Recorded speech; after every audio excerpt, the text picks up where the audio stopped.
I am Dr. Rameshwari Nalliswamy speaking from Rana Hospital, Tilanagar, Tiruchirappalli, Tamil Nadu. இன்று நான் பேசப் போகும் டாபிக் என்னன்னா, திட்டமிட்டு கருவுறுதல். இது ஏன் இது மாதிரி திட்டமிட்டு எதுக்கு கர்ப்பமாகணும், எதுக்கு கருவுறுதல்னு நிறைய காரணங்கள் இருக்கு. ஒரு குழந்தை வந்து நமக்கு கட்டாயமா வேணும் அப்படின்னு சொல்லி குழந்தைய பெற்றுக்கொண்டால்தான் அந்த குழந்தைய நல்லா வளர்க்க முடியும், நல்லா அதுக்கு வந்து வேண்டிய ஆகாரங்கள் கொடுக்க முடியும், அதுக்கு வேண்டிய விளையாட்டு சாமான்கள் வாங்கி கொடுக்கணும், நல்ல படிப்பு கொடுக்க முடியும்.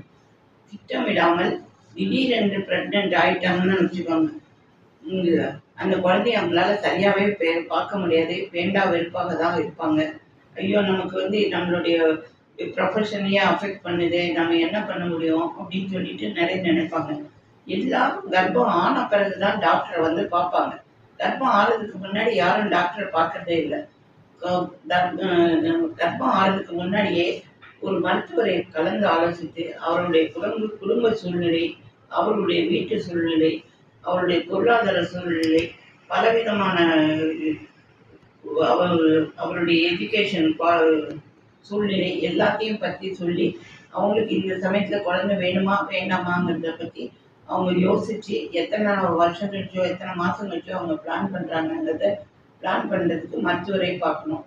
இப்போ எப்படின்னா, திடீர்னு கல்யாணம் ஆன உடனே அவங்க ப்ரெக்னென்ட் ஆகிட்டாங்கன்னா அவங்க வீட்டு சூழ்நிலையிலே சில சமயம் அவங்களுக்கு பொருந்தி இருக்காமல் இருக்கும். அவங்க எங்கேயாவது திடீர்னு அப்ராட் போகணும், மேற்படிப்பை தொடங்கணும்னு நினச்சிட்டு இருப்பாங்க. அது வந்து அவங்களுக்கு சில சமயம் அவங்களுக்கு வந்து சந்தோஷமாக இருந்தாலும் அது பெரிய அந்த கர்ப்பம் வந்து இடையூறாக இருக்கிற மாதிரி நினைக்கிறாங்க. அதை போய் வந்து யார்கிட்டையும் சொல்லாமல் அபார்ஷன் வேறு பண்ணிடுறாங்க, அதாவது கருச்சிதைவு பண்ணிடுறாங்க. அந்த கருச்சிதைவு பண்ணுறதால இம்மீடியட் எஃபெக்ட், ஆஃப்டர் எஃபெக்ட்னு எத்தனை இருக்குன்னு தெரியறதே இல்லை. அதுக்கு வந்து மருத்துவரை கேட்டு அணுகினால் அவருடைய நிறைய டெம்பரரி கான்ட்ராசெப்ஷன் நிறைய இருக்குது. அதை வந்து அவங்க பிளான் பண்ணி இப்படி தான் பண்ணணும்னு சொல்லி கொடுத்துடுவாங்க. அதனால் வந்து அவங்க பிளான் பண்ணிக்கலாம், அவங்களுக்கு வேண்டிய குழந்தை பெற்றுக்கலாம். குழந்தை பிறந்தால் தகப்பனாரும் மிகவும் சந்தோஷமாக இருக்க வேண்டும், தாயாரும் சந்தோஷமாக இருக்க வேண்டும். குழந்தைய வளர்க்குற சூழ்நிலை 2 பேருக்கு வேணும். இது எப்படி டெம்பரரி கான்ட்ராசெப்ஷன்னா, ஒரு ஆண்கள் வந்து காண்டோம்ங்கிறத யூஸ் பண்ணி கொஞ்ச நாளைக்கு குழந்தை பெற்றுக்காமல் இருக்கிறதுக்கு இது பண்ணிக்கலாம். இல்லைன்னா கருத்தடை மாத்திரைகள் இருக்குது, டெய்லி ஒன்று சாப்பிட்ற மாதிரி கருத்தடை மாத்திரை இருக்குது, அதை யூஸ் பண்ணி 2 மாதமோ 3 மாதமோ வேண்டாத ப்ரெக்னன்சியை அவாய்ட் பண்ணிக்கலாம். இல்லைன்னா இன்ஜெக்ஷன் இருக்குது, 3 மாதத்துக்கு மட்டும் நம்ம குழந்தை வேண்டாம்னா ஒரு இன்ஜெக்ஷன் போட்டோம்னா 3 மாதத்துக்கு டிபார்ட் இன்ஜெக்ஷன்லாம் இருக்குது, அது போட்டோன்னா ப்ரெக்னென்ட் ஆக மாட்டாங்க. இல்லைன்னா ஒரு 1 இயருக்கு வேண்டாம்னு நினச்சாங்கன்னா காப்பர் டீ ஏதாவது போட்டுக்கலாம். காப்பர் டீ போட்டதால எந்த விதமான குண்டாகவும் ஆக மாட்டாங்க. First 2 or 3 months over bleeding இருந்தால் இருக்கும், அதுக்கப்புறம் நல்லா நார்மலாக ஆகிடும். அது வந்து ஏசெப்டிக் ப்ரிகாஷனில் கரெக்டாக காப்பர் டீ போட்டால் எந்த விதமான தொந்தரவும் இருக்காது. அதனால் காப்பர் டீ போட்டுக்கலாம். இந்த இல்லைன்னா சேஃப் பீரியட்னு இருக்குது, சேஃப் பீரியடில் அவங்க வந்து உடலுறவு வைத்துக் கொள்ளலாம். இந்த மாதிரி பலவிதமான டெம்பரரி கான்ட்ராசெப்ஷன் இருக்குது. சில சமயம் ஆக்சிடென்டலாக அவங்க வந்து எந்த கான்ட்ராசெப்ஷனும் யூஸ் பண்ணாமல் உடலுறவு இருந்தாங்கன்னா எமர்ஜென்சி கான்ட்ராசெப்ஷன் இருக்குது. அதை வந்து 72 hours மருத்துவரை அணுகி கேட்டாங்கன்னா அவங்களுக்கு ஏற்றபடி மருந்து கொடுத்துருப்பாங்க. நிறைய இப்போ இந்த காலகட்டத்தில் நிறைய லவ் மேரேஜ்லாம் இருக்குது. சில சமயம் அவங்க பெற்றோர்கள் வந்து ஒத்துக்கிட்டு கல்யாணம் பண்ணி வச்சிடுறாங்க. சில பெற்றோர்கள் இந்த காலத்துலேயும் ஒத்துக்கிறதே இல்லை. அதனால் வந்து அவங்க 2 பேரும் வந்து தனியாக குடித்தனம் நடத்த வேண்டியா இருக்குது. அவங்களால வந்து ஒரு குழந்தைய வச்சு மேனேஜ் பண்ண முடியாது, யாரும் அவங்களுக்கு ஹெல்ப் பண்ணுறதுக்கோ பொருளாதார வசதியோ இல்லை.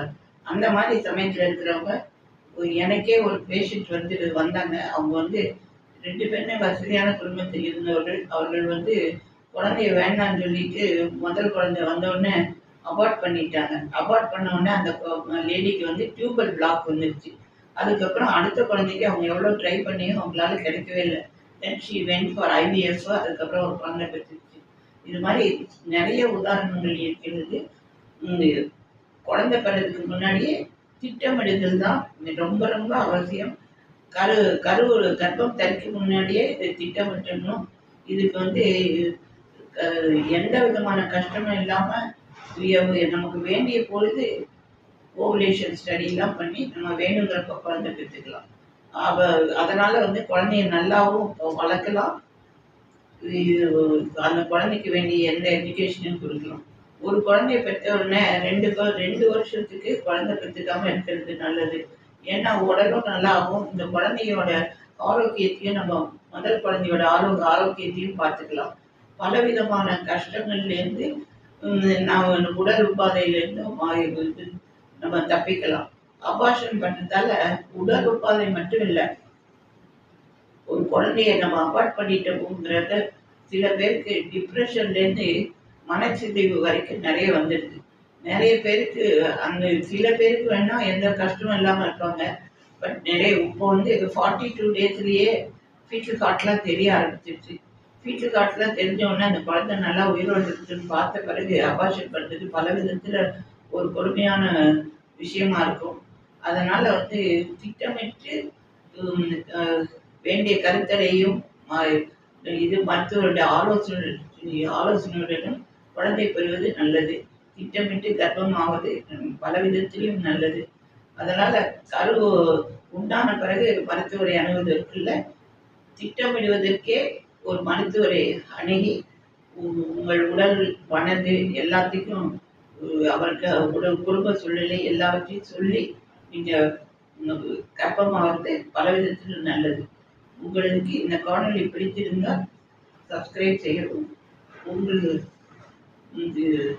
உங்களுடன் இணைந்திருப்பது டாக்டர் ராமேஸ்வரி நல்லசாமி பிராண ஹாஸ்பிட்டல், தில்லைநெல்வேலி, திருச்சி. வாழ்த்துக்கள், வணக்கங்கள், ராமேஸ்வரி.